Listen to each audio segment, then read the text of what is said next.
Bismillahirrahmanirrahim. Assalamualaikum warahmatullahi wabarakatuh.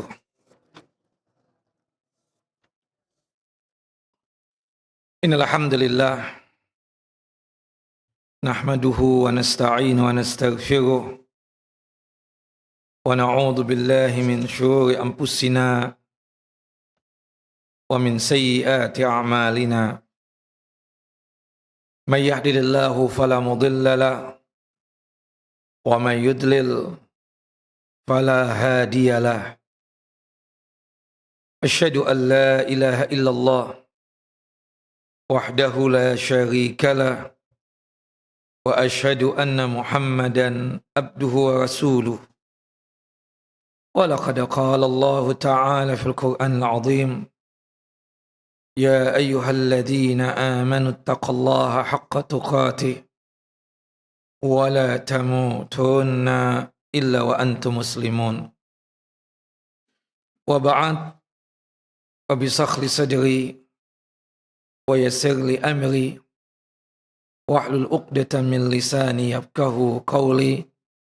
Allahumma anfa'na bima 'allamtana wa 'allimna ma yanfa'una wa zidna 'ilma. Allahumma inna na'udzu bika min zawali ni'matika wa fuji'ati niqmatika wa tahawuli 'afiyatika wa jami'i sakhatika. Allahumma inna na'udzu bika min jahdil bala wa darakis syaqa wa su'il qada wa syamatatil a'da. Allahumma inna na'udzu bika min adzabi jahannam wa min adzabil qabr wa min fitnatil mahya wal mamat wa min syarri fitnatil masihid dajjal. Ikhwani wa akhawati fid din, a'azani wa a'azakumullah. Bapak dan Ibu yang dimuliakan oleh Allahu Jalla wa Ala, Majlis Ta'lim Babur Rahmah yang selalu dalam lindungan dan penjagaan Allahu Jalla Jalaluh. InsyaAllah hari ini Babur Rahmah akan bagi-bagi hadiah buku yang bermanfaat. Ini dari bapak-bapak, dari ibu-ibu, bukan dari bapak-bapak. Nah, nanti perhatikan apa yang disampaikan, kita akan menanyakan yang berkaitan dengan tema kita hari ini. Semoga ibu-ibu dan juga bapak-bapak bil khususnya bisa menjawab pertanyaan kami dan pastinya akan mendapatkan satu hadiah yang sangat luar biasa dari ibu-ibu Babur Rahmah. Bapak dan Ibu yang dimuliakan oleh Allahu Jalla Jalaluh, tema kita kali ini masih membahas tentang Kitabul Jami'. Kita masih membahas bab yang kelima, yaitu bab At-Targhib min Makarimil Akhlaq, bab yang berisi motivasi untuk berakhlak yang mulia. Kita masuk pada hadis yang ke-8, yaitu berkaitan dengan al-mu'min al-qawi khairun wa ahabbu ilallahi. Orang mukmin yang kuat, yang perkasa, itu lebih dicintai oleh Allahu Jalla wa Ala. Kita bacakan hadisnya, hadis yang dikeluarkan oleh Al-Imam Muslim dalam kitab sahih beliau, dari hadis Abu Hurairah radhiyallahu an. Semoga Allah Jalla wa Ala meridhai beliau. Qala Rasulullah sallallahu alaihi wasallam. Rasulullah sallallahu alaihi wasallam bersabda, al-mu'minul qawiyyu khairun wa ahabbu ilallahi minal mu'mini ad-dha'if wa fi kullin khairun. Orang mukmin yang kuat lebih baik dan lebih dicintai oleh Allah Jalla wa Ala daripada mukmin yang lemah. Namun keduanya tetap memiliki kebaikan. Ihris ala ma yanfa'uka wasta'in billah wa la ta'jiz. bersemangat selalu atas hal-hal yang bermanfaat bagimu. Mintalah tolong kepada Allah Jalla wa'ala. Dan janganlah engkau lemah. Wa in asabaka syai'un falatakul law anni fa'altu kana kadza wa kadza. Jika engkau tertimpa musibah, maka janganlah engkau berkata seperti ini. Seandainya aku lakukan demikian dan demikian, ya, maka aku akan mendapatkan ini dan itu. Walakin qul qaddarallah. Ini bisa dibaca qaddarallahu, bisa juga qaddarallahi. Ya, artinya bisa pakai masdar, bisa pakai fi'il madhi. Qaddarallahu wa ma syaa fa'al. Atau qaddarallahi itu pakai masdarnya, ya, mudhaf ilai. Walakin qul qaddarallahi wa ma syaa fa'ala fa innal law tabtahu amal syaitan. Tapi yang kalian ucapkan itu kalau terjadi sesuatu yang tidak diinginkan dan tidak sesuai dengan apa yang diharapkan, ini sudah menjadi takdirnya Allah Jalla wa'ala. Setiap apa yang telah Allah Jalla wa'ala kehendaki itu pasti terjadi. Kenapa? Karena perkataan law, seandainya, ya, kata perkataan law atau seandainya dapat membuka pintu syaitan. Naam. Ini hadis sahih dikeluarkan oleh Al-Imam Muslim dalam kitab sahih beliau pada nomor hadis 2664. Hadis ini menjelaskan tentang sebuah akhlak yang mulia.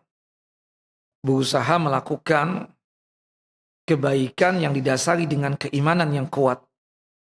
Namun jika ternyata terjadi sesuatu yang buruk, maka kita serahkan segala urusan tadi itu kepada siapa? Kepada Allah Jalla wa'ala. Jika tidak, ya, jika kita tersebut tidak mau untuk menyerahkan itu kepada Allah Jalla Jalaluh, maka kita tersebut, ya, menyalahi dari apa yang telah diatur oleh Allah Jalla Jalaluh. Dan jika tidak juga, kita akan merasakan penyesalan yang dalam dan mulai menyalahkan orang-orang yang ada di sekitar kita.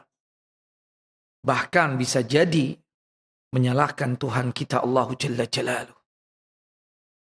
Dan ini semua adalah dikarenakan sebab kita suka berandai-andai.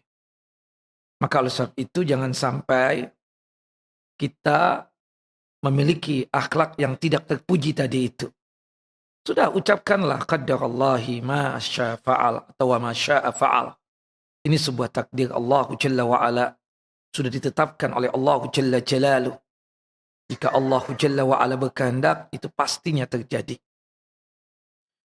Hadis ini, Bapak dan Ibu yang dimuliakan oleh Allah Jalla wa'ala, dibuka oleh Nabi kita Muhammad SAW dengan menjelaskan bahwa seseorang mukmin yang kuat lebih baik, lebih dicintai oleh Allah Jalla wa'ala daripada orang mukmin yang lemah. Subhanallah, di sini menunjukkan bukan berkaitan tentang masalah fisik seseorang. Kalau berbicara tentang masalah fisik seseorang, pasti kita semua ini kalah. Karena kekuatan fisik itu oke lah, sehat walafiat. Tapi yang dimaksudkan di sini adalah berkaitan tentang masalah kekuatan keimanan. Kekuatan keislaman. Itu yang disampaikan oleh Nabi SAW. Artinya, orang mukmin yang kuat imannya, yang kuat akidahnya, yang kuat Islamnya, itu lebih dicintai oleh Allah Jalla wa'ala ketimbang orang mukmin yang lemah imannya, yang lemah akidahnya. Maka oleh sebab itu, kita berusaha untuk selalu menguatkan ya iman kita ini. Jangan sampai iman kita tersebut menurun, melemah. Iman itu bisa kuat dikarenakan kita tersebut taat kepada Allah Jalla wa'ala. Melaksanakan perintah-perintah Allah Jalla Jalaluh. Dan sekaligus juga meninggalkan segala apapun yang dilarang oleh Allah Jalla Jalaluh. Karena iman itu kata Nabi SAW, yazidu wa yangkus. Iman itu bisa bertambah dan bisa berkurang. Bertambahnya tersebut kita katakan dengan kita taat kepada Allah Jalla Jalaluh. Dengan melaksanakan perintah-perintah Allah Jalla Jalaluh. Dan meninggalkan segala apapun yang dilarang oleh Allah Jalla Jalaluh. Ketika kita sanggup melaksanakan perintah-perintah Allah Jalla wa'ala, pastinya iman kita bertambah.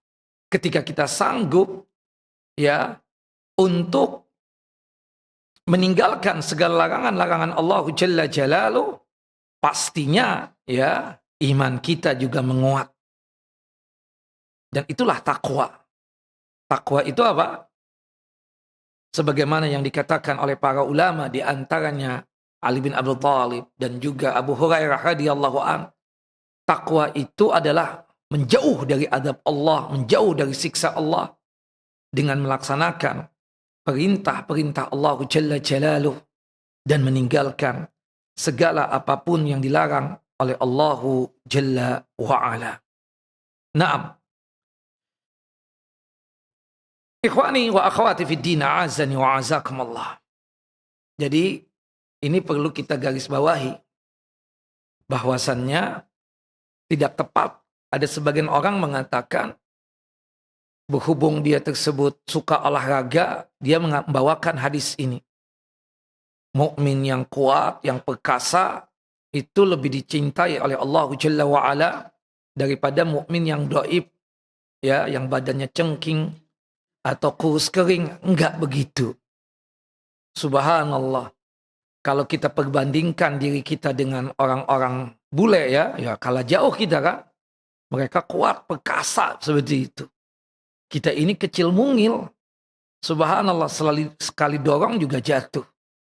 Tapi bukan itu. Nah, itu kita lihat dari kekuatan iman yang ada pada Abu Bakar As-Siddiq. Luar biasa Abu Bakar As-Siddiq ini. Bapak Ibu perlu tahu Abu Bakar ini bukan memiliki tubuh seperti Umar bin Khattab, seperti sahabat Jabir, dan sahabat-sahabat yang lainnya yang kuat, perkasa. Umar bin Khattab itu Masya Allah kekuatan iman juga luar biasa. Sekaligus tubuhnya juga tinggi besar. Sampai disebutkan dalam satu riwayat, kalau dia tersebut mengendarai kuda atau menunggang kuda, itu kakinya sampai kemana?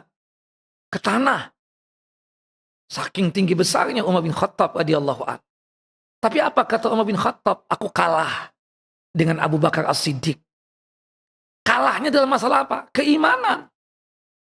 Subhanallah, kita lihat ketika Nabi Muhammad SAW mengatakan dalam satu hadis ya, barang siapa ya yang berpuasa, ya artinya siapa di antara kalian yang hari ini berpuasa, kebetulan yang pada hari itu berpuasa Abu Bakar As-Siddiq.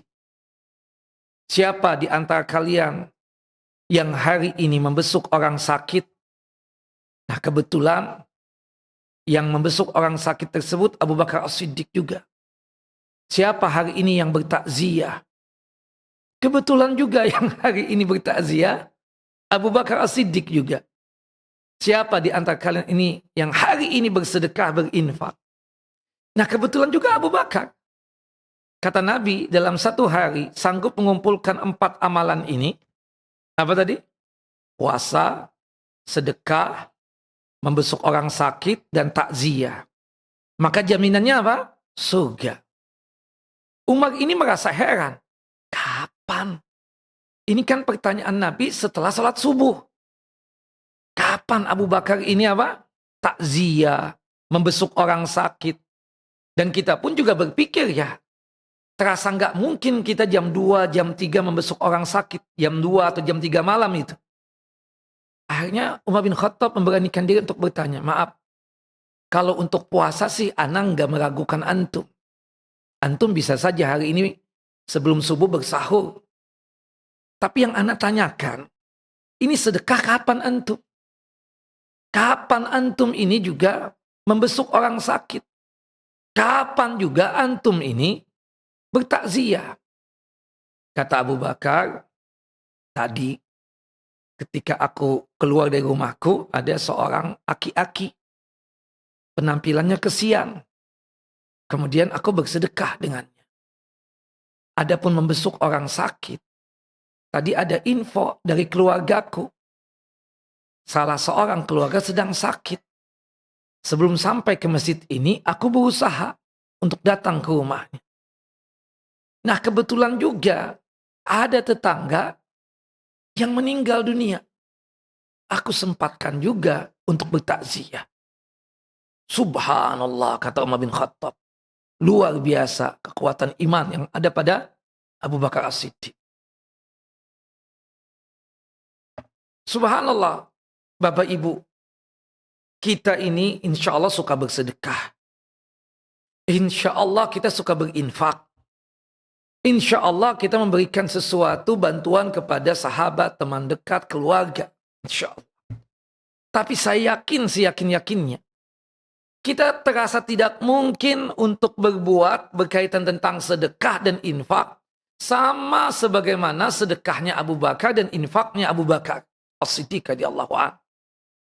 Ketika hijrah, seluruh aset yang dimiliki itu diinfakkan di jalan Allah Jalla Jalaluh. Tidak ada yang tersisa. Sampai-sampai Nabi Muhammad SAW mengatakan, "Ma tarakta li ahlik." Apa yang antum tinggalkan buat anak istrimu? Abu Bakar dengan polosnya menjawab, Allah wa Rasuluhu. Allah dan Rasulnya yang aku tinggalkan buat anak istriku. Subhanallah, seperti kita misalnya di daerah sini. Di BSD ini ya. Kita alhamdulillah rumah ada 15 di sini. Ruko ada 10. Tanah di mana-mana. Subhanallah, tidaklah kita antum jalan sama kita ini kecuali yang menunjuk. Ini tanah anak, alhamdulillah. Ini juga nih tanah. Subhanallah. Iya kan? Belum lagi yang berkaitan dengan sesuatu yang ajib. Masyarakatnya enak banget. Masya Allah. Kita terhormat banget lah. Dimuliakan banget. Tahu-tahu kita tinggalkan daerah sini. Mana tahan.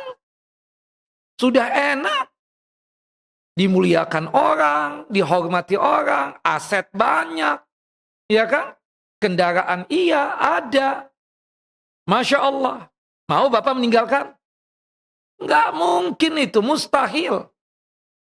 Nggak ada yang sekuat Abu Bakar As-Siddiq radhiyallahu anhu sanggup untuk meninggalkan itu aset-aset demi menemani hijrahnya Nabi Muhammad SAW.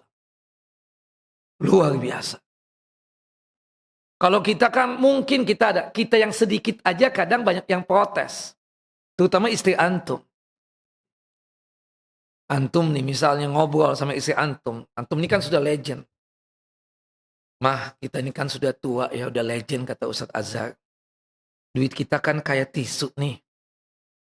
Ya Babu Rahmat tuh kan kesian, belum ada tempat kajian. Masih pinjam sana sini. Gimana ruko kita itu kita wakafkan saja, kita hibahkan buat Babu Rahmat. Ya aku setuju untuk sedekah dan infak buat Babu Rahmat. Tapi jangan ruko yang di sana dong, itu kan 5M. Ya kita kan banyak, ada yang lain rukonya. Jangan, anak cucu kita masih ada, masih kecil-kecil lagi. Habis berapa kita sumbang? Ya sudah 100.000 aja lah. Subhanallah. Luar biasa. Ibu-ibu begitu kan, Bu? Enggak ya? Mungkin ibu-ibunya yang Masya Allah, semangat luar biasa. Bapaknya langsung melotot kan? Melotot matanya itu. Ditunjukkan ketidaksetujuannya itu dengan mata melotot. Tapi enggak berani ngucap karena takut dengan istrinya. Setiap kali istrinya bersedekah, tubuh ini gemetar aja. Kenapa Pak? Kedinginan? Kagak. Lihat istri sedekah. Lihat tuh. Dia sedekah nggak tanggung-tanggung. 1 juta, 2 juta, 5 juta. Duitnya kan dari kita Ustadz. Ya Bapak ngomong aja langsung. Istrinya ngomong, nggak ikhlas nih. Ikhlas. Terpaksa antum. Subhanallah. Dan itu kekuatan keluarga Abu Bakar As-Siddiq ya. Abu Bakarnya begitu. Istrinya juga begitu. Anak keturunannya juga begitu. Kalau kita mana tahan. Anak-anak kita juga mikirkan anak kita, pastilah seperti itu. Gak mungkin ya di ATM itu nol rupiah, gak mungkin. Gak mungkin itu. Pasti ada sisa yang kita berikan. Tapi karena kekuatan iman yang ada pada Abu Bakar As-Siddiq, luar biasa. Seluruhnya dikasih. Seluruhnya dikasih. Allahu Akbar. Ini kekuatan iman. Contoh lagi kekuatan iman yang ada pada Umar bin Khattab radhiyallahu anhu. Bapak Ibu, kalau kita terlambat ke masjid untuk melaksanakan ibadah sholat, masbuk 1 rakaat, 2 rakaat, 3 rakaat, 4 rakaat, atau sekiranya datang ke masjid ini, imam sudah selesai sholatnya. Kemudian kita sholat sendirian atau berjamaah dengan jamaah yang kedua. Menurut Bapak dan Ibu, kita dosa enggak? Jika ada alasan yang syar'i. Tidak dosa. Tapi tidak dengan Umar bin Khattab radhiyallahu anhu. Umar bin Khattab lagi asyik mengurusi kebun kurmanya. Subhanallah, tahu-tahu dia melihat bahwasannya bayangannya beliau radhiyallahu anhu itu sama seperti fisiknya beliau. Berarti menunjukkan waktu asar telah apa? Telah hadir, telah tiba. Dia bersegera datang ke Masjid Nabawi. Terlambat 1 rakaat. Umar menangis. Sedih betul. Dikarenakan apa? Masbuk 1 rakaat. Apa yang terjadi setelah salat asar? Dia hibahkan, dia wakafkan kebun kurmanya tersebut. Padahal kebun kurmanya tersebut setengah dari asetnya yang dia miliki. Sekiranya Umar bin Khattab radhiyallahu an punya aset nilainya itu 10M, 5M itu ada pada kebun kurma. Kita mana tahan seperti itu. Seperti antum misalnya terlambat salat asar. Subhanallah. Karena antum mengurusi customer antum di supermarket antum atau di warung antum. Habis salat asar, antum mengatakan, ini gara-gara toko nih jadi terlambat begini. Akhirnya antum wakafkan tuh toko buat Babu Rahmah lagi. Subhanallah. Besok, Allahu Akbar. Istri antum nanya tuh pasti. Ya, udah ke toko hari ini. Enggak ke supermarket. Begini ceritanya. Kemarin asar, aku terlambat sholat di Masjid Utsman bin Affan. Aku pikir ini gara-gara toko ini. Karena aku sibuk dengan pelangganku. Lalu, ya tokonya sudah aku wakafkan. Dengan Babu Rahmah. Subhanallah. Sertifikat masih di mana? Ya, ada di rumah masih, hari ini rencananya mau diserahkan. Sama ibu-ibu pengurus Babu Rahmah. Kata istrinya apa?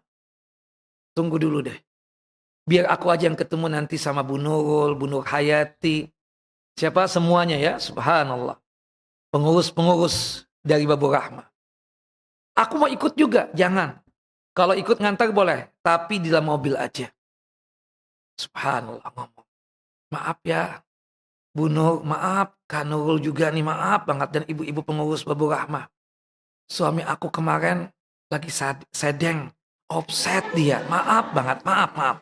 Dia ngomongkan kemarin mau mewakafkan itu toko. Minta maaf ya. Lalu gimana nih? Ya nggak jadi. Lagi offset kemarin itu. Luar biasa.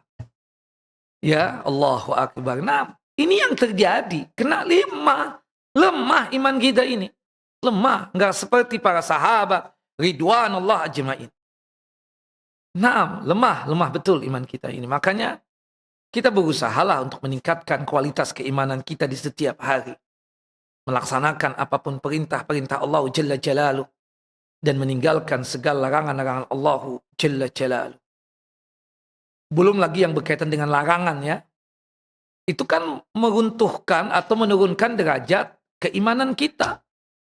Kalau kita bermaksiat, kita sudah ngaji, tapi masih dong mata jelalatan Pak. Oh alhamdulillah enggak Ustaz. Godul basar, tundukan pandang. Alhamdulillah kalau begitu. Masih suka yang berkaitan dengan menghabiskan waktu. Apa ngobrol sana ngobrol sini yang enggak jelas. Oh sudah enggak, alhamdulillah. Atau hal-hal yang lain lah. Yang sifatnya itu meruntuhkan keimanan. Atau menjatuhkan keimanan. Seperti tidak memberikan nafkah kepada istri. Itu kan menunjukkan imannya itu menipis. Kalau orang imannya kuat, nggak mungkin dia tidak menjalankan hak istrinya itu. Begitupun juga istri. Ibu-ibu masih hobi dong dengan yang namanya gibah itu? Masih. Padahal kalau untuk berpenampilan, waduh, kalah yang lainnya. Jilbab kelelawar. Subhanallah. Sudah longgar, jilbabnya panjang sampai ke kaki lagi. Kemudian luar biasa, cadaran lagi. Dan macam-macam, tapi kalau gibah masih asyik. Menunjukkan apa? Lemahnya iman. Oh, subhanallah. Kita kan hati-hati. Jangan ada kakak itu. Nanti deh. Kenapa? Dia pakai cadar pasti ngomong. Dia, bagi-bagi cerita dong gosipnya. Hah, dia mau juga. La haula wala quwata illa billah. Gimana? Benar berpoligami dia. Katanya sih begitu. Padahal kan aku yang berharap dia tuh. Gibah juga. Bukan begitu? Menunjukkan apa? Lemah iman kita ini. Masih lemah. Nah padahal kan itu larangan Allah Jalla Jalaluh. Wajib untuk kita tinggalkan. Untuk apa? Menguatkan keimanan kita.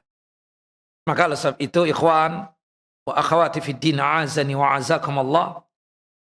Nah, kuat lemah apa yang dimaksud dalam hadis ini berkaitan dengan apa? Iman. Keimanan. Sebagaimana ya bahwasannya keimanan itu memang perlu ditopang dengan apa? Kekuatan fisik. Tapi bukan berarti orang yang sakit-sakitan itu menunjukkan bahwasannya dia tersebut dibenci oleh Allah Jalla wa'ala. Ini salah paham.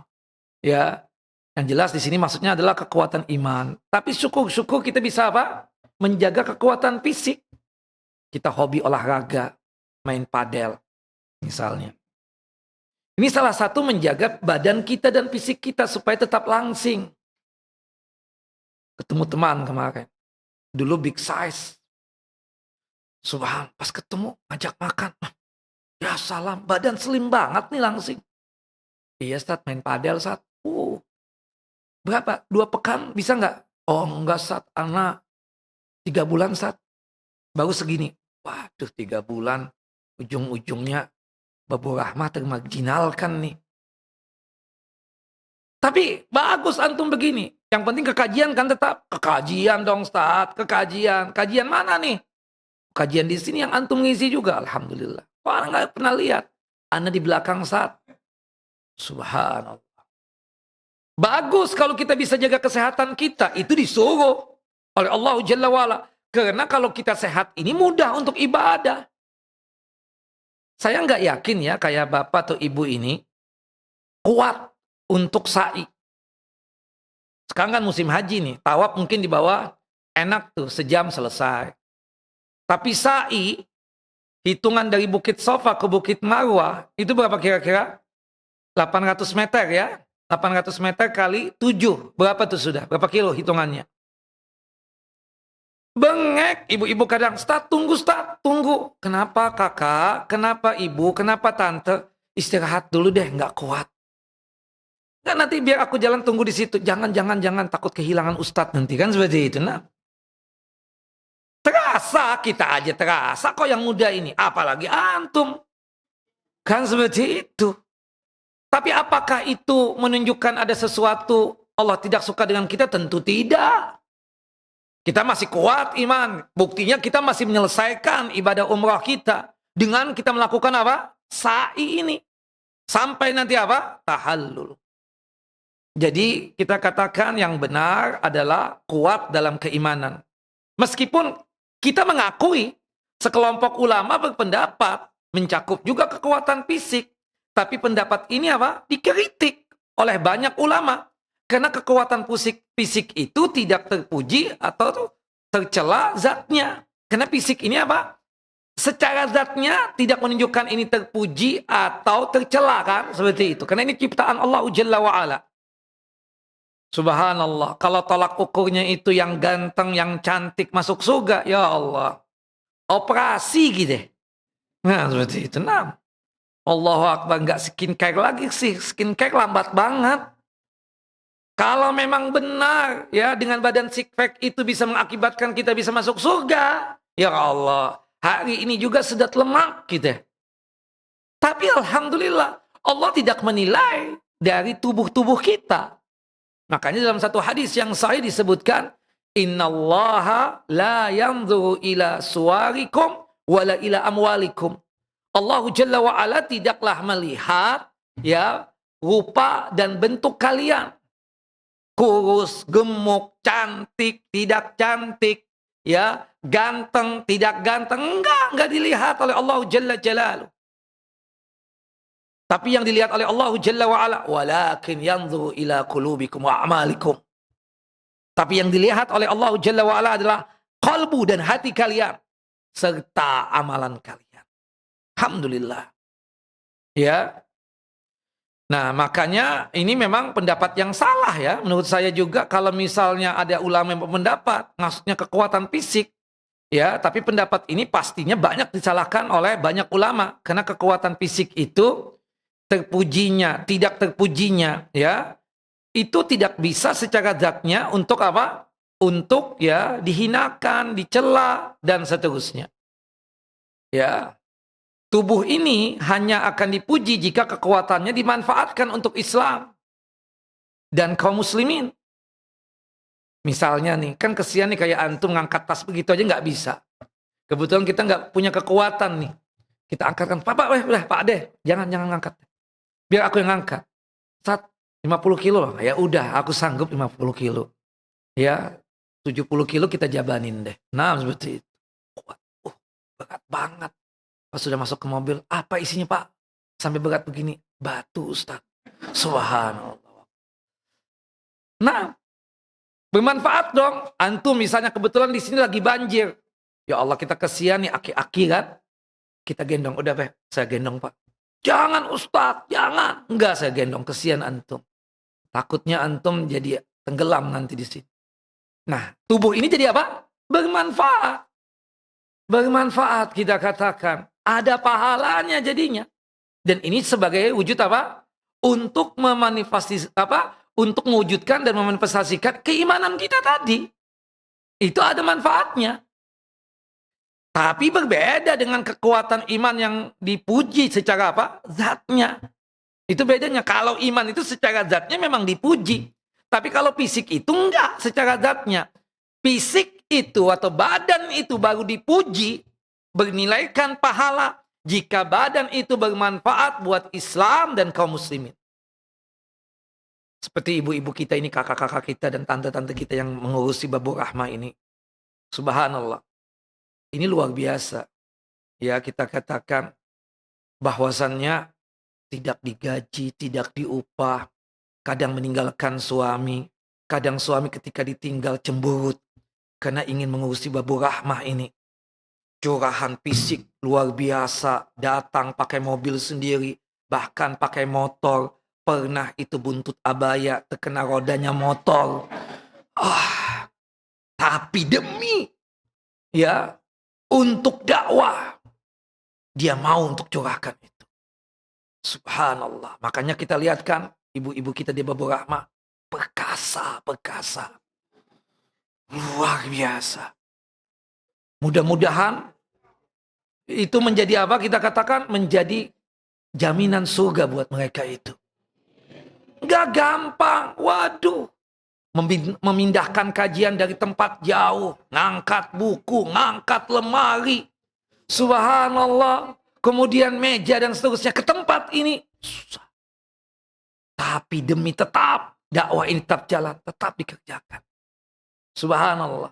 Betapa banyaknya suami mereka itu yang berkeluh kesah, curhat kepada ustadz. Tapi ustadz memberikan nasihat. Bapak tidak ingin sepertinya istri bapak ingin masuk surga. Dengan melarang-larang seperti ini. Nah, mungkin kita katakan, ini suatu amalan yang orang juga jarang memuji kita kan, seperti itu. Lillahi ta'ala. Subhanallah, baru ustadz hari ini kan yang memuji ibu-ibu Babu Rahmah ini. Nah, seperti itu. Nah. Narsis sedikit lah ya, seperti itu. Nah, saya paham, lebih enak saya. Subhanallah, meskipun perjalanan kalang ada macetnya, kadang misalnya jauh, 2 jam loh waktu itu ke sini, luar biasa. Tapi kan cuma duduk di mobil, disupirin lagi, ya kan seperti itu. Nah, kalau misalnya macet sedikit agak terlambat, maaf ya kak, agak terlambat dikit nih, kan seperti itu. Lebih gampang datang-datang kajian. Selesai kajian, pulang. Dibawakan makanan, dibawakan minuman, kue. Enak, Pak. Beliau bersih-bersih dulu, betulin lagi, ngangkat meja lagi. Allahu Akbar. Ustadz Dada, izin dulu ya. Tante sama kakak, makasih banyak ya. Hanya Allah yang membalas kebaikan ibu dan kakak semua. Doanya ada tetap. Subhanallah. Mudah-mudahan semua ustadz mendoakan ibu-ibu ya Bu ya. Kesian juga nggak didoakan Pak. Bapak kan mana ada tahu Bapak habis kajian pulang langsung kan. Mana ada membantu ngangkat-ngangkat di sini. Saya tahu karena saya pernah ngangkat masalahnya seperti itu. Nah, Allahu Akbar. Nah itu kan fisik ini jadi apa? Manfaat oke lah. Kita katakan kekuatan fisik ini jadi terpuji karena bermanfaat buat Islam dan apa? Kaum muslimin. Nggak terpikir oleh kita kadang kan seperti itu. Makanya banyak orang yang nggak betah jadi pengurus majelis taklim. Karena memang capek, lelah. Fisik lelah, pikiran kadang juga lelah. Tapi Allah Jalla wa'ala menjaminkan. Mereka yang lelah pikirannya karena mengurusi kajian. Ngurusin ya sesuatu yang orang itu kita tarik berada di jalan Allah Jalla wa'ala. Nilai pahalanya luar biasa. Subhanallah kita mencurahkan fisik, lelah, capek. Agar majlis taklim ini bisa jalan, kajian ini bisa jalan. Subhanallah. Jaminan dari Allah Jalla wa'ala sangat luar biasa. Nah, moga-moga dengan kita mengurusi majlis taklim ini, Allah Jalla wa'ala menganugerahkan kepada kita apa? Ridhonya dan rahmatnya. Hingga bisa masuk jannah surga tanpa ada hisab. Nah, subhanallah, selain fisik itu bermanfaat buat Islam dan kaum muslimin, kekuatan iman juga ada. Oh, itu lebih kuat lagi. Nah, jadi ini yang dimaksudkan. Jadi jelas ya, kekuatan iman yang dimaksudkan di sini. Bukan kekuatan fisik. Kekuatan fisik itu bisa terpuji jika fisik itu bermanfaat buat Islam dan kaum muslimin. Namun, Bapak dan Ibu, antara dua orang yang beriman tadi, baik imannya kuat ataupun lemah, keduanya tetap apa? Dicintai oleh Allah Jalla wa'ala. Kenapa?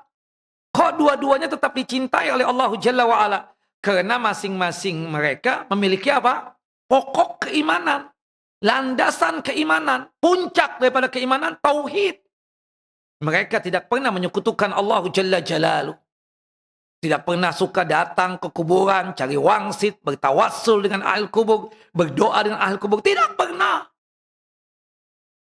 Subhanallah, mereka pun juga tidak pernah melakukan perbuatan-perbuatan yang sifatnya tersebut datang ke dukun, peramal, paranormal. Enggak pernah. Dua-duanya punya keimanan, punya tauhid. Bahkan landasan utamanya tersebut adalah tauhid tadi punya.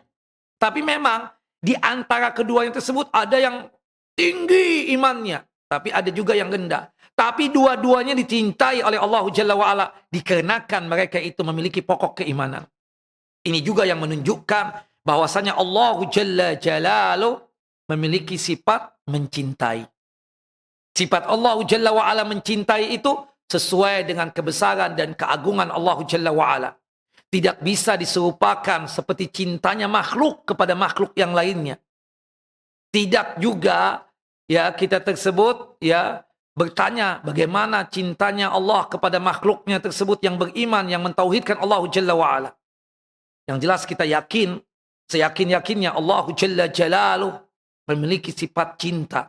Cintanya Allah kepada makhluknya yang beriman tadi sesuai dengan kebesaran dan keagungan Allah Jalla Jalaluh. Tidak boleh diselewengkan artinya tersebut. Karena ada dari kaum sesat ya, seperti Mu'tazilah, yang meniadakan dan menafikan sifat cinta yang ada pada Allah. Dan mereka itu akhirnya apa? Menyelewengkan artinya. Memalingkan makna cinta tadi dengan arti yang lain. Wal'iyadzubillah. Subhanallah, kita seperti ini sampai datang ke kajian, tujuannya kan untuk menuntut ilmu. Ngapain menuntut ilmu? Ya untuk supaya kita benar dalam masalah beragama. Nah kalau kita benar dalam masalah beragama, beribadahnya benar, sesuai dengan tuntunan dan ajaran Quran dan Sunnah, beragama secara umumnya benar, sesuai dengan tuntunan dan ajaran Quran dan Sunnah, maka dicintai oleh Allah Jalla Jalaluh. Betapa banyaknya ayat-ayat Al-Quran yang menjelaskan, Innallaha yuhibbul muttaqin, Innallaha yuhibbus sabirin. Ya, sesungguhnya Allah Jalla wa'ala mencintai orang yang bertakwa. Sesungguhnya Allah Jalla wa'ala mencintai orang yang bersabar. Dan seterusnya. Berarti menunjukkan Allah itu punya sifat namanya cinta. Allah mencintai. Mencintainya Allah, cintanya Allah sesuai dengan kebesaran dan keagungan Allah Jalla Jalaluh. Nah, itu yang berkaitan tentang yang pertama. Yang kedua, harus ala ma yanfa'uka. Bersemangatlah atas hal-hal yang bermanfaat bagimu.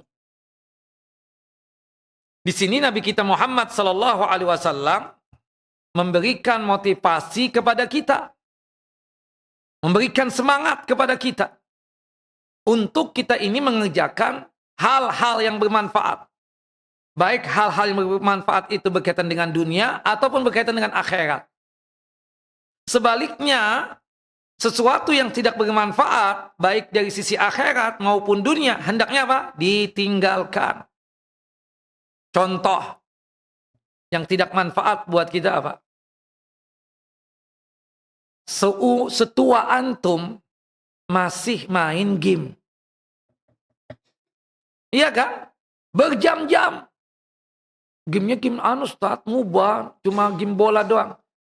Kalau antum baca Al-Quran dengan waktu antum main game tersebut, lebih manfaat baca Quran, bukan begitu? Dosa nggak Ustaz? Dosa, antum buang-buang waktu.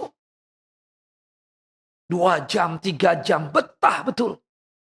Ada yang begitu kan? Luar biasa. Nah, atau mungkin di antara ibu-ibu sibuk mencari berita-berita gosip. Siapa lagi nih yang bercerai ini? Buka televisi, Allahu Akbar. Artis yang mana lagi nih? Nggak bermanfaat buat ibu, bukan begitu? Nggak ada manfaatnya sama sekali. Subhanallah. Nah semua itu tidak mendatangkan manfaat dunia, apalagi akhirat. Hanya apa? Menghabiskan waktu. Kongko-kongko ya. Kadang makannya malas kadang. Subhanallah, sekali-sekali bolehlah kita saat makan yuk makan sama-sama. Boleh, oke. Tapi kalau setiap pekan, ya Allah, habis waktu kita. Subhanallah, habis. Sekali-sekali bolehlah, habis kajian nanti insya Allah mampirlah. Ya, nanti di rumah tante saya aja deh, udah deh. Makannya kan seperti itu. Sekali-sekali bolehlah. Tapi kalau setiap hari, Allahu Akbar. Nah, biasa kalau makan itu, minimal berapa jam kalau kongko-kongko itu? 3 jam. Makan nggak mungkin sejam itu. Apalagi di restoran, wah, mahal dan ramai. Nunggunya aja hampir 1 jam. Dan makannya kan kita dikit-dikit. Makanan ringan dulu. Ada gorengan, tahu goreng. Kemudian ada sambosa. Ada apa kita katakan lapis legit. Kemudian ada yang lainnya. Kemudian yang sedang. Bakso misalnya. Ketoprak. Atau misalnya apalagi ya bakwan, somai. Baru makan besar. Banyak banget makan ya. Subhanallah, makan besarnya apa? Ada Arabian food, ada local food. Arabian foodnya aja macam-macam. Ada kapsah, kebuli, nasi mandi. Belum lagi yang lokalnya itu. Luar biasa. Dari ikan pepes sampai ikan bakar ada. Ujung-ujungnya bukan 3 jam, 4 jam keluar dari situ. Seharian. Subhanallah, kita mungkin sekali-sekali oke lah ya begitu. Untuk menguatkan hati deh satu dengan yang lainnya. Tapi subhanallah kalau kumpul-kumpul yang sering begitu kadang lebih banyak mudaratnya. Gibahnya banyak, gosipnya banyak, kadang seperti itu. Lebih bagus apa? Kita tinggalkan. Gak ada manfaat. Ahsan ikut kajian, jelas ada manfaatnya kan? Maka bersemangatlah atas hal-hal yang bermanfaat bagi kita. Dan tinggalkan sesuatu yang mafsadah, sesuatu yang sifatnya tersebut tidak ada manfaat buat kita. Waliyadzubillah. Seperti apa? Kongko-kongko yang nggak jelas manfaatnya itu. Memang sih kalau kongko-kongko apalagi besti banget, sehati banget, enak banget. Allah, macam-macam. Temanya itu-itu aja masih asyik aja. Padahal temanya sama. Kayak yang 2 minggu yang lalu. Tapi masih asik diceritakan. Wallahu a'lam. Nah, hendaknya setiap muslim menyadari bahwa umur kita itu kan terbatas, Bapak, Ibu. Bapak berapa nih? Paling tua siapa di sini? Angkat tangan dong. 80 ada, Pak? 79, subhanallah. Alhamdulillah, datang ke kajian kan. Salah satu amalan di masa tua itu ada 10. Salah satunya suka datang ke kajian. Untuk tambah ilmu.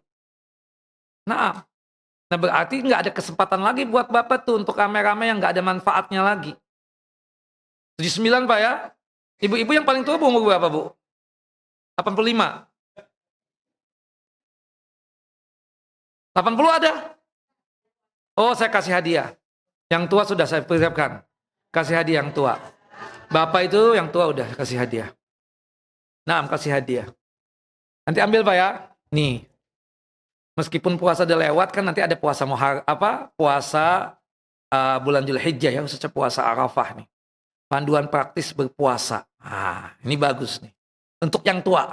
Ini bukunya kecil jadi mudah dibaca, Pak. Nah, tulisannya jelas. Nanti ambil, Pak. Sudah dapat hadiah, Bapak. 6. Yang paling tua. Siapa lagi yang ngaku paling tua dapat hadiah ya, seperti itu. Nah. Sebaliknya kita katakan dengan umur kita yang sudah legend ini sudah tua, sepatutnya waktu itu digunakan pada hal-hal yang bermanfaat saja. Kita jaga lisan, jaga mata, jaga telinga, jaga hati, jaga jari-jemari, dan seterusnya. Nah inilah salah satu bentuk penerapan akhlak yang mulia.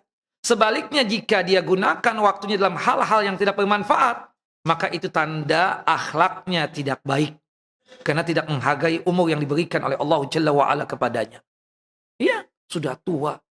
Kak, itu siapa sih Kak? Itu si Fulana. Ya Allah, mulutnya Kak. La ilaha illallah. Itu kayak pisang terbakar. Allahu Akbar. Ya Allah. Itu kalau sudah ngomong, matanya keluar. Umur berapa sih tuh? Nenek-nenek itu? Jadi kesel kita ngomong kan seperti itu. Tidak menghargai waktu yang Allah berikan kepadanya. Padahal kan kita ingatkan, ingat umur, ingat umur. Makanya kadang tuh kalau kita lewat nih di jalanan tuh ke masjid Utsman bin Affan, tuh banyak tuh kumpulan kongko-kongko ibu-ibu sudah tua. Iya kan kita lihat, ya Allah, pasti nggak diajak kajian nih ke Babur Rahman ibu-ibu ini. Kongko-kongko tuh melewati kadang bikin macet tuh itu mereka itu kadang. Subhanallah, entah ada suami atau nggak ada suami. Allahu Akbar. Kalau kita nih coba nih untuk mendengar ya, menguping gitu lah ibarat kata kalau itu boleh nguping. Ya Allah bicaranya mereka itu pembicaraan yang nggak ada manfaat sama sekali. Masya Allah. Cerita artis ini selingkuh, cerita tetangga ini itu dan seterusnya. Pakai jilbab. Meskipun ada juga yang nggak pakai jilbab. Tapi ya begitu. Gak ada manfaat sama sekali. Yang aki-akinya main catur, main domino, la ilaha illallah. Subhanallah, pantasan sering macet di sini. Karena itu tadi banyak yang kongko-kongko yang gak ada manfaat tadi itu. Nauzubillah min dzalik. Sedih loh melihat begitu itu. Kalau mereka itu masih ada hubungan keluarga, famili, mungkin kita bisa tegur. Coba kalau saya misalnya turun dari mobil, saya tegur, Assalamualaikum warahmatullahi wabarakatuh. Saya pakai bahasa Arab. Mungkin sekedar minta dicium tangan doang. Subhanallah, dianggap berkah. Tapi kita bilang, Bu, Pak, tolong ya, sudah tua. Ingat, sudah legend begini. Saya pakai bahasa Arab, diterjemahkan oleh supir saya. Supaya lebih kena gitu kan. Memang syekh yang memberikan nasihat itu. Nah, Allahu Akbar. Sedih, benar. Alhamdulillahnya bukan keluarga kita. Alhamdulillahnya bukan orang yang kita kenal. Coba kalau kita kenal. Perasaan nih yang kajian di Babur Rahmah nih. Aduh, benar-benar ya. Subhanallah. Kan begitu. Jangan Bu ya, tolong sudahlah. Kongko-kongko itu ditinggalkan. Nggak apa-apa lah habis kajian. Mampir di rumah teman ini. Sebentar aja, jangan dibikin sebagai sesuatu ritual khusus di situ. Ya jangan. Sekali-sekali aja. Wallahu a'lam bissawab. Nah, kemudian yang ketiga disebutkan di sini. Wa in asabaka syai'un fala taqul law anni fa'altu kana kadza wa kadza. Jika engkau tertimpa musibah, maka janganlah engkau berkata seperti ini. Law anni fa'altu kana kadza wa kadza. Seandainya aku melakukan demikian, maka hasilnya akan demikian. Udah, jangan dikatakan seperti itu. Apabila seseorang sudah melakukan sesuatu sesuai dengan aturan syariat, tapi ternyata Allah Jalla wa'ala menakdirkan tidak sesuai rencananya, maka hendaknya kita tetap menjaga akhlak kita dengan tidak menyalahkan takdir. Hati-hati kata-kata, aduh. Coba deh kalau dia seperti ini kan gak begini jadinya. Subhanallah. Seperti misalnya, ada orang minta nasihat sama kita. Gimana ya Ustadz? Si fulan itu melamar. Ya.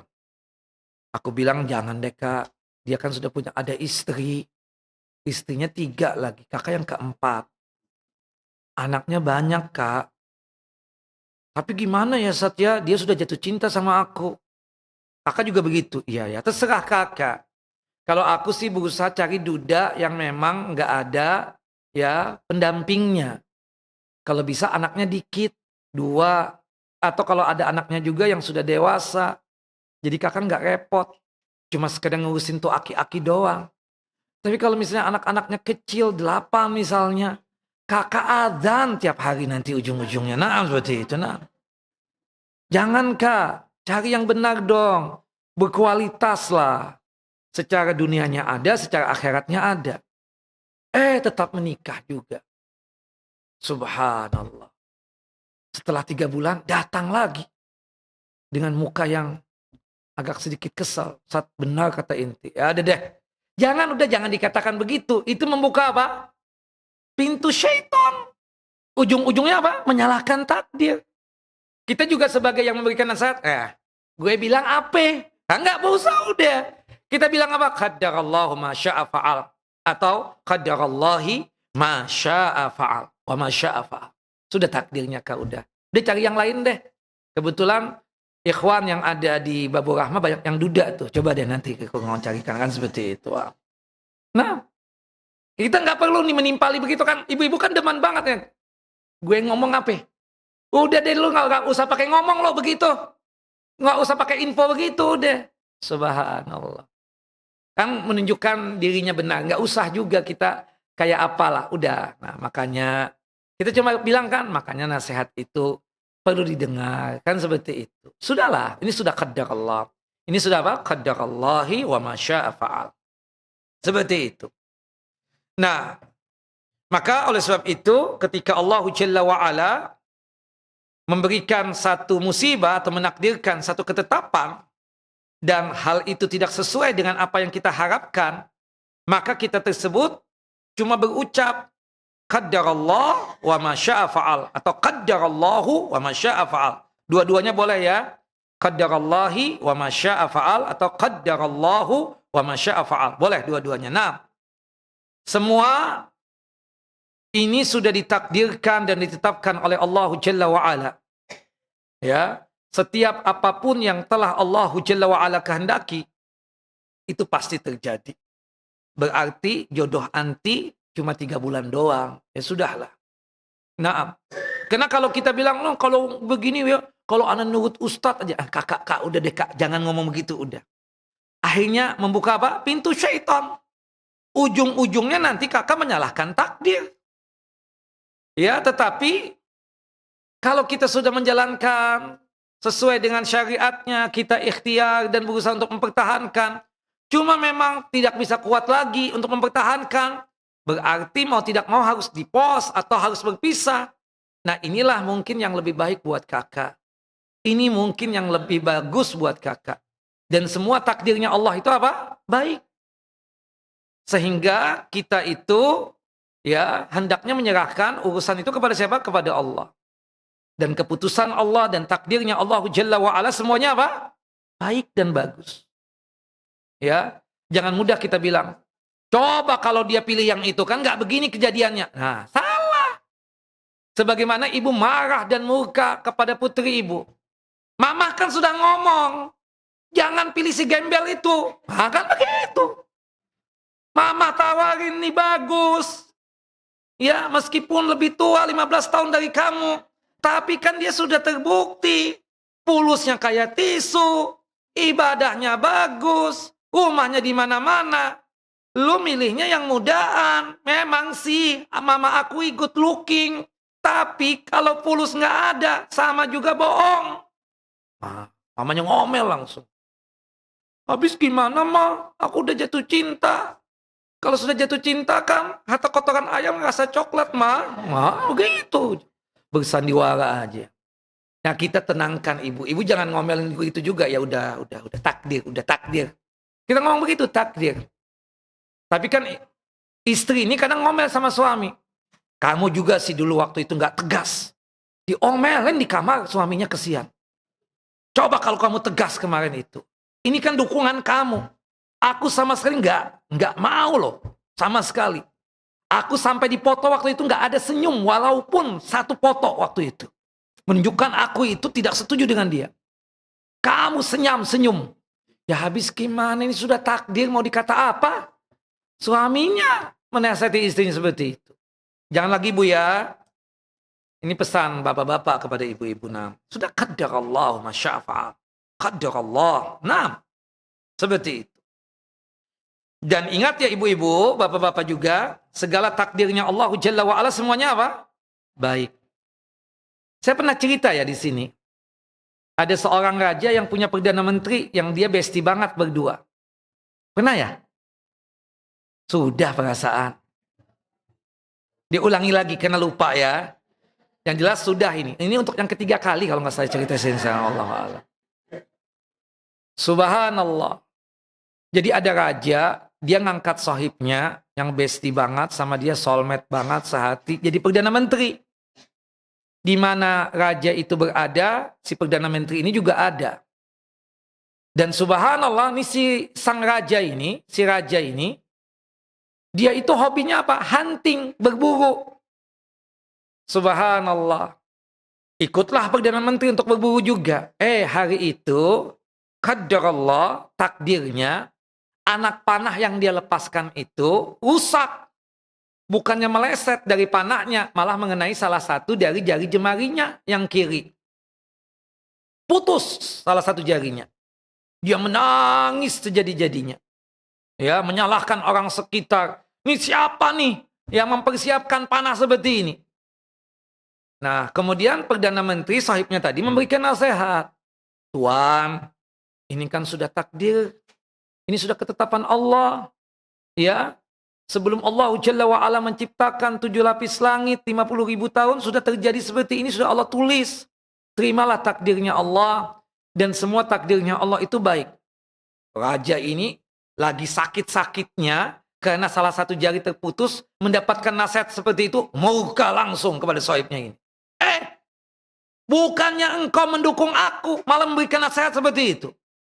Aku pecat kamu hari ini. Dan sebagai hukuman, kamu omongan seperti itu kepadaku, penjara. Berapa tahun Tuhan? Terserah aku. Penjara. Berbulan-bulan. Tapi Perdana Menteri ini terima aja. Terima. Sampai pada akhirnya si raja ini, karena hobi ya, hobi itu kan susah ditinggalkan. Ingin berburu lagi, ingin hunting lagi. Subhanallah, masuk ke suatu hutan yang dia tidak mengerti. Ternyata itu hutan dikuasai oleh manusia-manusia penyembah bangsa jin. Penyembah apa? Jin. Ya, menyembah ruh-ruh gaib kata mereka itu. Dan kebetulan banget mereka itu kalau bikin ritual sesajennya itu manusia. Subhanallah, untuk penyembahan ya kepada Tuhan-Tuhan mereka, ruh-ruh yang gaib tadi itu. Ditangkaplah raja dan pasukannya. Subhanallah, datang hari pengeksekusian untuk sesajen ya dari manusia yang ditangkap oleh mereka. Subhanallah, raja melihat dengan kedua matanya, ya, pengawalnya dilempar ke jurang. Subhanallah, dijadikan sebagai apa? Sesajen untuk ruh-ruh yang gaib itu, untuk bangsa jin. Nah, sampai pada akhirnya giliran dia. Nah, kepala suku itu sebelum mengeksekusi manusia yang ditangkap tadi untuk dijadikan sesajen, dia melihat dulu tentang tubuh si orang yang akan dijadikan sesajen buat ruh-ruh gaib tadi itu. Buat makhluk gaib tersebut. Mata 2 lengkap, telinga lengkap 2, lisan ada, gigi ada. Ya, kemudian dagu ada, dada ada. Sampai pas jari jemari, nggak ada satu nih. Apa namanya? Kalau nggak ada satu itu, bukan buntung ya? Putus. Aduh, kata itu apa? Tuan daripada kabilah itu atau pemimpin daripada kabilah tersebut, Tuhan kita nggak senang manusia nggak punya jari. Lepaskan aja. Jangan jadikan sebagai sesajen. Karena Tuhan kita nggak senang makan manusia cacat. Dilepas raja itu. Keluar dari hutan untuk menuju istana. Sambil menangis sejadi-jadinya. Mengingat temannya yang dia penjarakan. Yaitu Perdana Menteri itu. Sampai di istana. Subhanallah. Dia suruh pengawalnya untuk mengeluarkan temannya tadi itu dari penjara. Dan diberikan jabatan, dikembalikan jabatan jadi Perdana Menteri lagi. Subhanallah, ketika sudah berpakaian, pakaian Perdana Menteri, dan raja itu juga sudah bersih-bersih dan seterusnya, dia ngajak makan Perdana Menteri tadi sambil meneteskan air mata. Maafkan aku zalim kepadamu. Aku baru paham sekarang kenapa Allah Jalla wa'ala menjadikan salah satu jariku putus ini. Ternyata ini jawabannya. Kalau tidak, aku sudah qaid, sudah nggak ada lagi di hadapan kamu. Subhanallah, dijadikan sesajen oleh ya manusia-manusia yang menjadikan bangsa jin itu sebagai sembahan mereka. Gaib. Tapi aku heran ya kepada kamu, kata dia. Kata si raja tadi, aku heran banget sama kamu. Ketika dikeluarkan dari penjara, kemudian dikembalikan lagi seperti sedia kala jadi Perdana Menteri. Aku melihat di wajahmu itu nggak ada menunjukkan rasa marah, rasa kesal, atau mungkin rasa ingin balas dendam. Yang ada di wajahmu tetap ceria, senyum-senyum. Kenapa ya? Ya udah. Dan aku ingin tanya, ingin tahu nih. Apa hikmahnya aku memenjarakan kamu itu? Aku ingin tahu dong. Apa hikmahnya? Ini kan takdir kata antum. Aku memenjarakan kamu, ini kan takdir. Apa hikmahnya? Tuan, kata si Perdana Menteri tersebut. Tuan ini kan bestiku, teman dekatku. Dimanapun Tuan berada, aku selalu ikut. Termasuk ketika acara hunting berburu. Alhamdulillah Tuan memenjarakan aku. Kalau aku tidak dipenjara, aku ikut dengan Tuan kan? Benar. Ya, kalau misalnya ikut Tuan kemarin, aku juga qaid. Tidak ada lagi di hadapan antum. Karena jari-jariku lengkap semuanya. Subhanallah. Tapi ini cerita doang ya. Bukan hadis. Jangan diyakini sebagai hadis ya. Wallahu a'lam. Lalu apa hukumnya kalau kita mengatakan lau-lau itu memang haram mutlak apa gimana? Nah itu disebutkan. oleh para ulama, penggunaan yang terlarang ya, kita katakan. Jadi kata lau seandainya dalam bahasa Arab ya, atau kalau saja, itu memiliki rincian hukum dalam Islam, terutama kalau kita membahas tauhid ya. Di sini belajar kitab tauhid nggak ibu-ibu? Di bab rahmah? Alhamdulillah. Sudah bab ini belum? Belum ya. Nah, penggunaan kata lau, kalau kita artikan secara bahasa, itu seandainya atau kalau saja. Itu terbagi menjadi dua keadaan. Menjadi berapa? Dua keadaan. Yang pertama, penggunaan yang terlarang. Jadi kata lau ini tidak boleh kita gunakan. Kata seandainya ini tidak boleh kita gunakan. Kalau saja tidak boleh, kalau saja ini, kata kalau saja ini tidak boleh kita gunakan. Kapan terlarangnya tersebut? Jika kata lau atau seandainya ini digunakan, pertama, untuk menyesali takdir dengan nada penolakan. Menyesali takdir dengan nada apa? Penolakan. Ya karena coba kalau kamu pilih si fulan yang sekarang ngajar di Babur Rahmah itu. Enggak begini karena subhanallah. Yang pekan berapa mah? Udah jangan ditanya lagi. Bikin sedih aja. Iya kan? Ada kan penyesalan ibu? Iya. Ibu jangan ungkapkan. Jangan juga keluar di hati. Ini seandainya yang tidak boleh. Kata lau yang tidak boleh. Apa? Menyesali takdir dengan nada apa? Penolakan. Berandai-andai tadi kan, kalau saja kamu nak begini. Nah, itu menyesali takdir. Jelas ya, apalagi dengan nada penolakan. Yang kedua, penggunaan lau yang terlarang mengandaikan sesuatu yang bertentangan dengan ketetapan Allah. Dengan takdirnya Allah. Mengandaikan sesuatu yang bertentangan dengan ketetapan Allah Jalla wa'ala. Catat ya, ini ada pertanyaan nanti. Kapan penggunaan lau itu terlarang dan kapan dibolehkan? Yang terlarang ada berapa? Ada dua. Yang pertama menyesali takdir dengan nada apa? Penolakan. Yang kedua, mengandaikan sesuatu yang bertentangan dengan ketetapan Allah dan takdirnya Allah Jalla wa'ala. Ibu jelas nggak? Nggak jelas.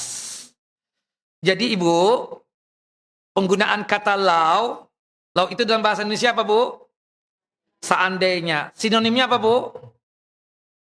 Kalau saja. Nah, itu terbagi dua. Ada penggunaan yang terlarang, ada yang dibolehkan. Yang terlarang itu ada berapa bu? Ada dua. Yang pertama, menyesali takdir dengan nada penolakan. Menyesali takdir dengan nada apa? Penolakan. Jelas ibu-ibu? Bapak-bapak jelas nggak? Yang kedua, mengandaikan sesuatu. Saya pelan-pelan nih. Mengandaikan. Sudah bu? Sesuatu yang bertentangan dengan ketetapan Allah dan takdirnya Allah. Titik. Contohnya apa saat yang kedua? Ya, seandainya nih ada kejadian, kecelakaan misalnya. Seandainya saya tidak pergi, pasti tidak terjadi kecelakaan. Aduh, kenapa pakai jalan dia hari itu? Mood kan, celaka kan dia, mati kan. Nah, itu nggak boleh tuh. Mengandaikan sesuatu yang bertentangan dengan apa? Yang ketetapan Allah itu kecelakaan terjadi. Udah takdirnya Allah. Bukan begitu? Nah, sama dengan tadi menikah tadi. Ya, seperti di antara ibu mengatakan, coba kamu pilih yang fulan kemarin itu. Sekarang sudah enak hidupnya tuh. Masya Allah dimuliakan tuh oleh bapak dan ibu yang ada di Babur Rahmah. Dia ngisi kajian sekarang, Masya Allah. muridnya lebih 1000 yang hadir.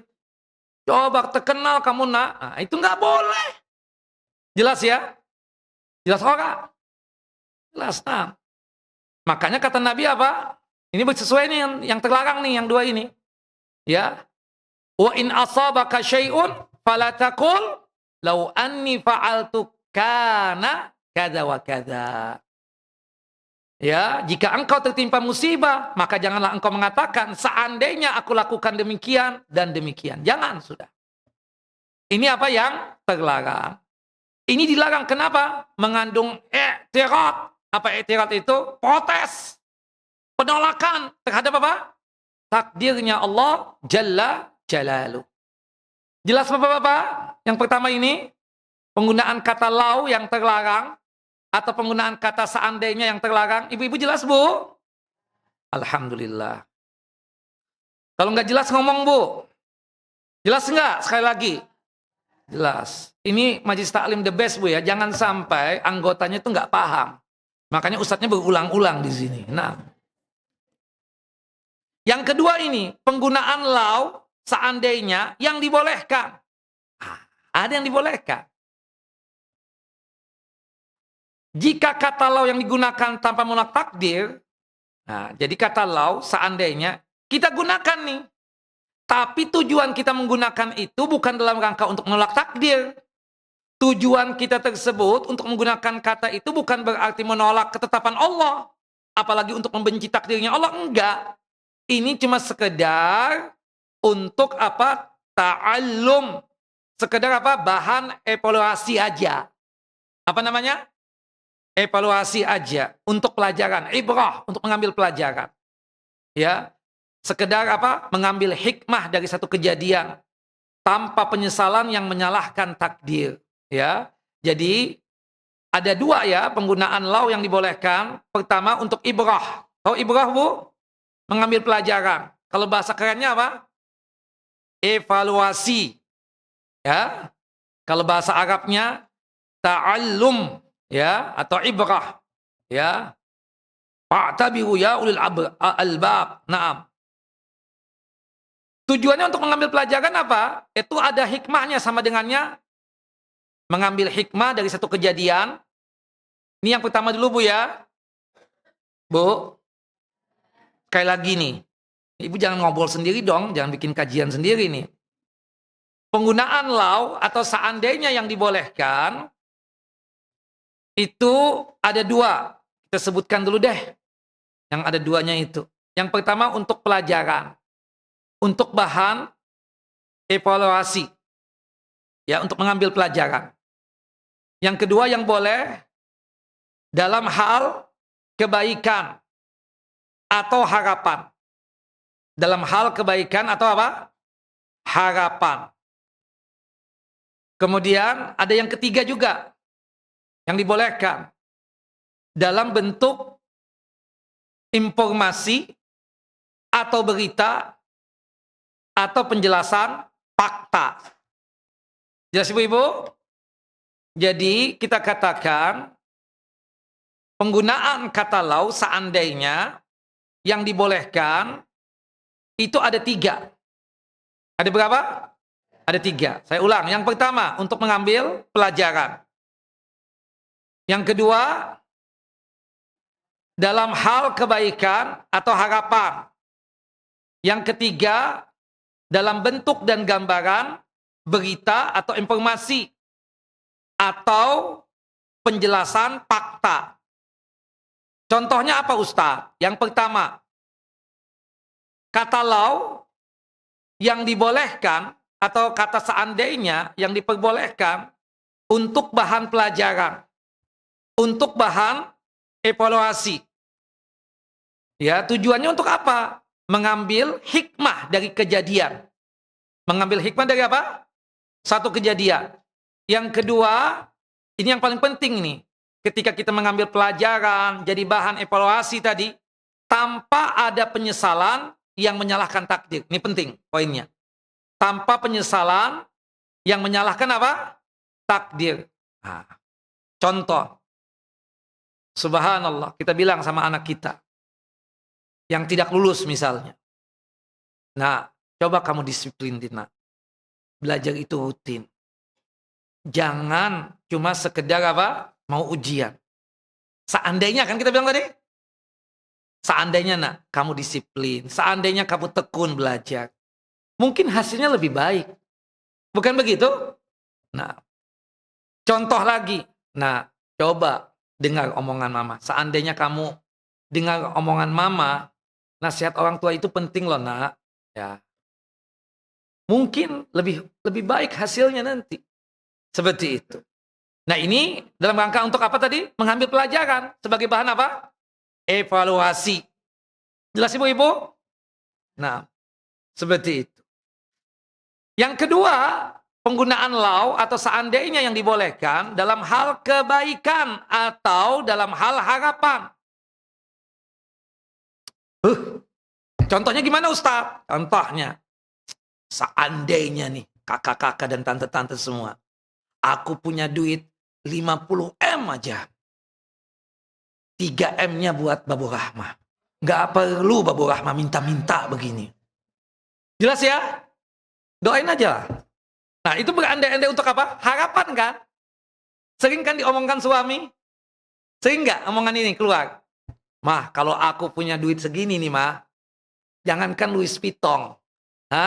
Louis Donald Trump juga boleh, ya kan seperti itu. Nah, subhanallah. Ini kan harapan, ya kan? Nah, itu biasa tuh dilontarkan oleh siapa? Oleh orang tua, oleh anak kepada siapa? Mah, kalau aku nanti jadi ini mah ya, jadi dokter mah ya. Insya Allah nih mah, gajiku 5 bulan yang pertama itu buat mama. Kita umrah mah ya. Nah, ikutnya Ustadz yang di Babu Rahmah ya. Iya ya mah ya. Subhanallah. Ini kan anak itu apa? Menggunakan kata seandainya atau law tadi itu, kalau itu tadi ya kan, seperti itu. Dalam rangka untuk apa? Kebaikan dan harapan. Wallahu a'lam bishawab. Terakhir ini. Yang dibolehkan juga ini.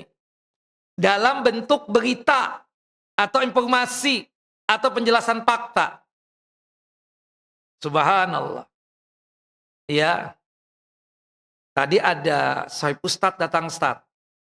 Oh, siapa? Si Fulan bin Fulan. Ya Allah, kemana dia? Dia bilang nggak sempat nunggu. Ya Allah, coba deh. Seandainya aku datang lebih awal, ya kan bisa ketemu dengan dia. Iya, nggak tahu sih. Nah, itu kan bukan kita nyalahkan takdir ya. Enggak. Bukan dalam rangka untuk menghinakan takdir atau menolak takdir, tapi untuk apa?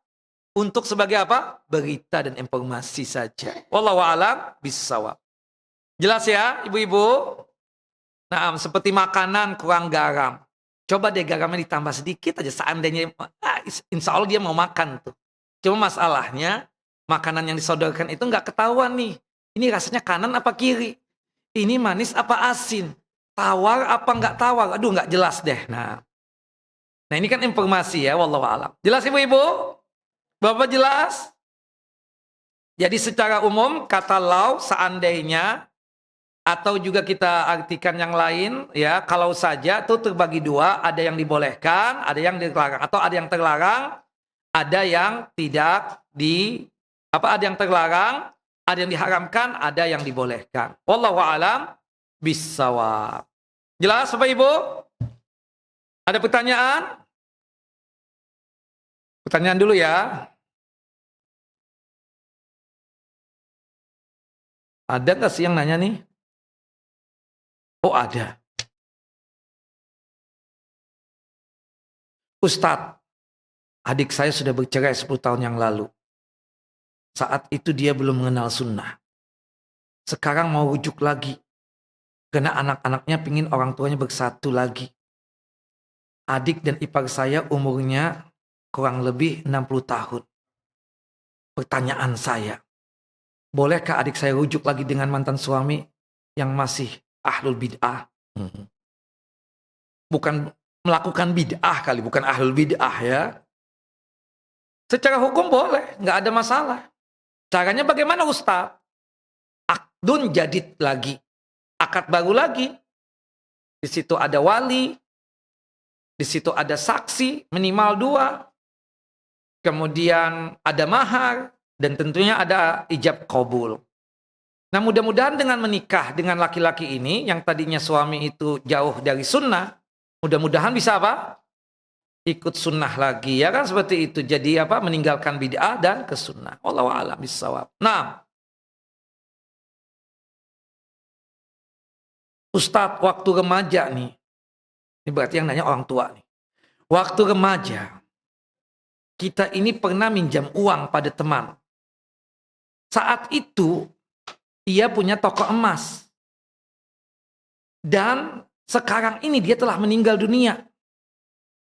Kita ada niatan bayarnya. Bagaimana Ustadz cara bayarnya? Ya, ahli warisnya ada nggak ibu-ibu? Ada misalnya, ibu datang. Bilang saja, aku punya utang dengan umimu, dengan abahmu. Sekian nilainya. Berikan kepada siapa? Ahli warisnya. Bukan didiamkan aja begitu saja, ya kan? Apalagi ibu tahu rumahnya di mana, daerahnya di mana, ya.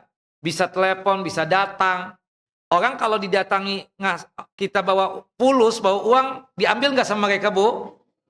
Diambil. Kecuali 1.000 perak, 5.000 perak. Mungkin enggak kali ya. Tapi bawa 1 M, diambil nggak, Bu? Diambil lah. Bayar, Bu, ya utangnya, jangan enggak.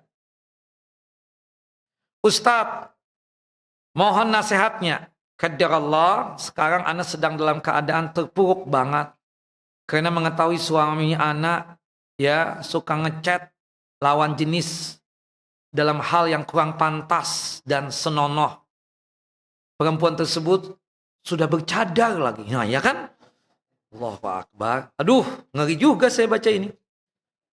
Sudah bercadar. Perempuan tersebut sudah bercadar. Ustazah lagi. Ustazah apa ustadz ini? Ustazah. Dan kirim foto yang kurang baik ke suami anak. Aduh, bukan ustazah. Kayaknya bukan ini. Klaim doang. Enggak, saya sih klaim doang. Kayaknya ini bukan ustazah. Enggak mungkin lah. Ustazah kirim foto yang enggak senonoh. Mustahil itu ya kan, Bu? Setuju nggak Bapak omongan saya? Memang nakal aja, memang ganjen nih perempuan kayaknya. Ana marah Ustaz. Dan kemarin sempat Ana meminta untuk pisah dengan suami Ana. Tapi namanya suami Ustaz berulang kali datang meminta maaf. Dan ingin betul-betul mempertahankan rumah tangga ini. Dia bilang dikarenakan anak-anak masih kecil. Tapi Ustaz jujur Ustaz, Ana susah, sulit sekali untuk memaafkan dia. Gimana ya nasihat Ustadz? Aduh, Masya Allah. Nasihat saya, kalau memang suami itu jujur, dia memang ingin minta maaf, ya maafkan ibu. Ibu bersyarat saja, ya tolong selama 1 tahun ini jangan pegang handphone. Iya dong, untuk menghindari apa? Fitnah. Aku mau mempertahankan rumah tangga ini, tapi please deh. Handphone itu kita satu aja. Aku dan kamu. Handphone kamu ini jual aja. Ya, tolong jual saja sudah. Aku syaratnya, tolong 1 tahun kamu tidak boleh pegang handphone. Karena handphone ini kadang jadi syaitan. Iya kan, Bu? Nah, makanya udahlah, Bapak ini jangan, aduh, sudah tua-tua begini, ganjen aja tetap. Nikahin enggak, ya Allah, kadang tuh malu ya lihat kelakuan begitu itu. Ya Allah, istrinya cantik jelita, yang di WA subhanallah. Naam. Ya. Allahu Akbar. Kadang jauh ya. Kenapa begitu ya? Syaitan. Syaitan itu. Ya, wallahu alam. Tapi di sini yang perlu dicatat ya, bahwasannya perempuan bercadar itu kan sebenarnya condong kebaikan sebenarnya kan seperti itu. Tapi tidaklah tidaklah menutup kemungkinan kita harus periksa juga. Maksudnya kita nggak bisa langsung seperti antum bertanya, Ustadz gimana ya? Ini Fulana udah bercadar. Antum sudah periksa belum nih Fulan siapa? Fulanah ini. Keluarganya siapa? Gimana keadaan dia dulu? Dan seterusnya. Bukan apa-apa kalau antum nanti menikahi dia, Kalau antum tahu jati diri dia yang sebenarnya, nanti jadi masalah buat antum juga. Nah, maksud saya, jangan mudah juga ya ibu bercerai dan meminta cerai. Suami kan sudah minta maaf. Mungkin ibu ada syaratnya nanti, monggo silahkan saja. Ya, salah satunya tadi saran saya, untuk sementara waktu suami itu nggak boleh pegang handphone dulu. Karena terkadang handphone ini apa? Racun. Jadi syaitan, kan seperti itu. Wallahu a'lam bishawab. Baik, selanjutnya. Izin bertanya Ustadz, ibu saya bilang ke saya, atau ibu saya bilang ke ayah saya, kalau ada uang lebih nanti, mau belikan ambulan di kampung. Sekarang uangnya belum berlebihan Ustadz, tapi ibu saya merasa itu adalah utang atau nazar. Itu bukan nazar ya. Nazar itu dia ngucap, aku nazar, jika aku ada uang sekian, aku akan belikan ambulan buat di kampung halaman saya. Kalau cuma kan, dia mengatakan cuma informasi. Jika nanti ada uang sekian, kita ingin sedekah deh, buat belikan ambulan, buat majlis taklim, babu rahmah misalnya. Nah itu kan kita katakan bukan nazar. Nazar itu jelas, dia ucapkan dengan lisannya kata nazar. Jadi gimana Ustadz? Apakah kita wajib menunaikan? Karena ya ibunya sudah meninggal nih. Ya kita katakan enggak, tidak nazar itu. Ya, nah, tapi terserah nanti kalau misalnya ada uang, ya alhamdulillah kita belikan, nanti kita sedekahkan atas nama umi kita yang sudah meninggal tadi. Sampailah pahalanya kepada beliau. Tapi saya ingin menegaskan, itu yang diucapkan oleh umi kita dan ibu kita itu bukan apa? Bukan nazar. Wallahu a'lam. Terakhir, Ustadz mau tanya, batasan aurat untuk sesama wanita sampai di mana? Kita katakan aurat induknya tidak boleh diperlihatkan. Tahu aurat induk? Bagian bawah aurat induk tuh. Nggak boleh mandi sama-sama dalam kondisi uryanan tanpa pakaian. Jelas ya? Itu aurat apa? Aurat induk. Nah kemudian termasuk bagian atas juga itu aurat induk juga.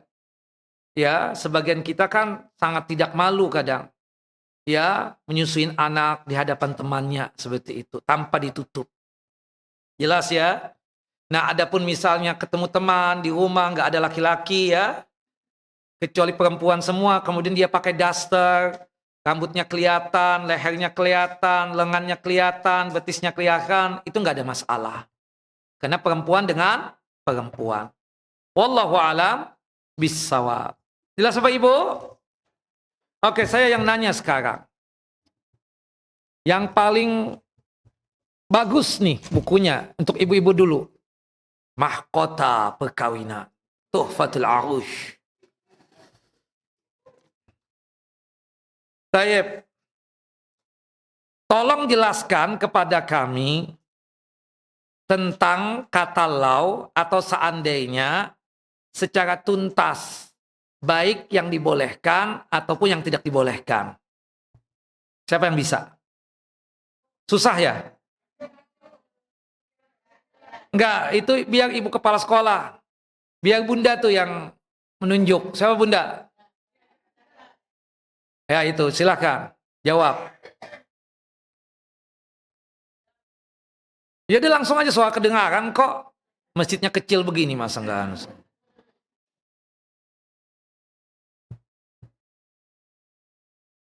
Gimana?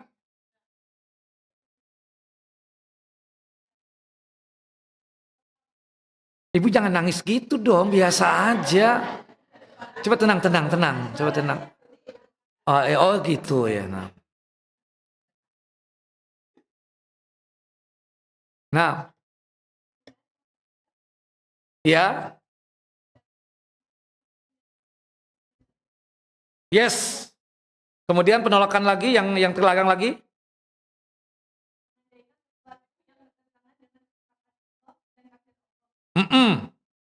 Kemudian yang dibolehkan.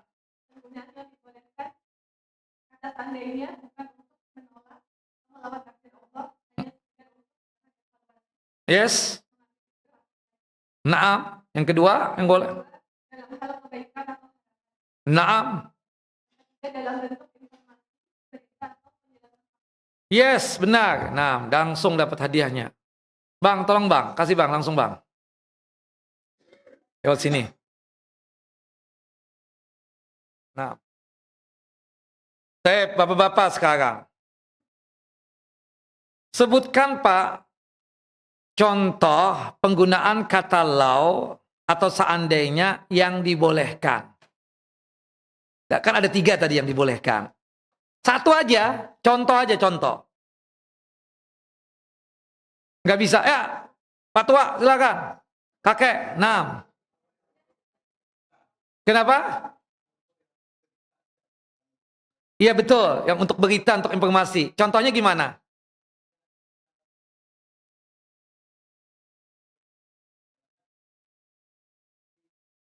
Iya, Masya Allah, Alhamdulillah. Kakek, siapa namanya kek? Siapa namanya kakek? Sugiman. Ya kasih yang paling bagus kek. Nah, tadi kakek dapat 2 nih udah nih. 6. Masya Allah. Ada orang hutang. Nah, ini dapat. Nih, sekarang kakek nih. Tadi buat ibu yang paling tua yang sebelah nih. Oke. Itu kayak dari ibu-ibu Babu Rahma kayak 6. Kemudian selanjutnya, ibu-ibu sekarang, tolong contohkan ya, kata lau atau seandainya yang tidak boleh. Ya Bunda silahkan, mau jawab. Siapa? Silahkan pilih.